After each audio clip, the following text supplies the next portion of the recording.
Mon métier n'est pas véritablement un métier puisque c'est de la vie associative. Je suis président de la Réunion des livres. Et la Réunion des livres, c'est une association interprofessionnelle des métiers du livre qui regroupe, comme son nom l'indique, des gens dont le métier est le livre, mais pas que.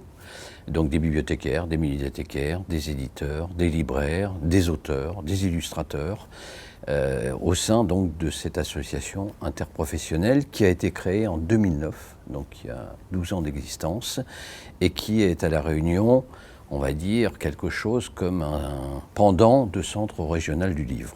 Quelle est la mission de cette association ? La mission première, c'est de fédérer, donc au travers d'un certain nombre d'actions, on a une douzaine d'actions par an. Donc il y a des actions qui existent depuis l'origine, comme un auteur à la bibliothèque par exemple, où on met en relation des jeunes de maternelle et de primaire, en contact avec des auteurs au sein d'une bibliothèque. Donc ça, c'est une opération qui existe depuis l'origine. Une des dernières opérations de cette année, enfin fin 2020-2021, c'est Jeunes en librairie, par exemple. Vous organisez aussi des prix littéraires, lesquels ?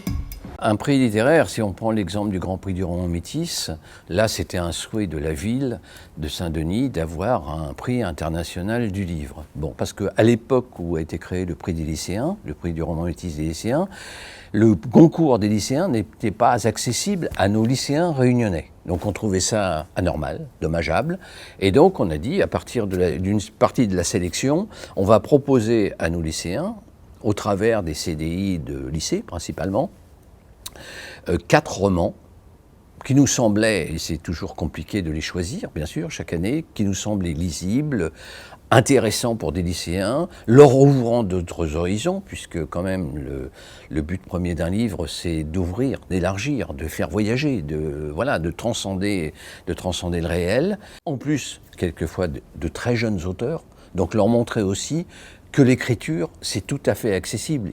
C'est pas la peine d'atteindre les 40, 50 ou 60 ans pour se mettre à écrire. On peut commencer à écrire à 10 ans, 15 ans, 20 ans.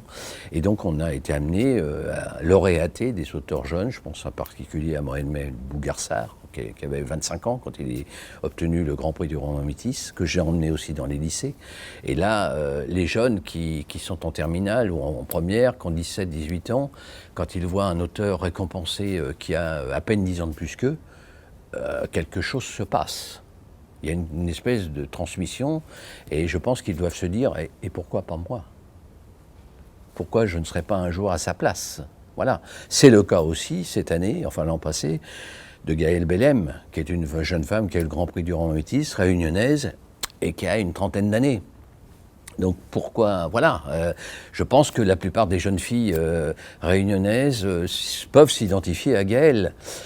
Donc le prix métis des lycéens, et puis quelques années plus tard, puisque ce prix aura 6 ans cette année, le prix des lecteurs, où là on a, au travers de ce prix des lecteurs, cherché à élargir une base des membres du jury avec une base de lecteurs du réseau de lecture publique de la ville. Voilà. Puisque le Grand Prix, c'est plus un jury de professionnels issus du monde de la culture et du livre. Le prix des lecteurs est vraiment un jury, j'allais dire, représentatif des gens qui vont en librairie ou qui vont à la bibliothèque ou à la médiathèque. Et il y a, au goût du jour, remis au goût du jour il y a 2 ans, le prix Vanille, qui est un prix là, qui va récompenser l'édition de l'Océan Indien, réunionnaise et l'Océan Indien, au travers d'auteurs réunionnais ou de l'Océan Indien. Alors le dessin au niveau de la BD et l'illustration au niveau d'un album jeunesse, voilà, de l'Océan Indien ou de la Réunion. Et puis l'an passé, on a décidé de mettre en place, parce qu'on ne l'avait jamais fait, roman adulte d'un auteur et d'un éditeur de l'Océan Indien ou de la Réunion et avec son auteur.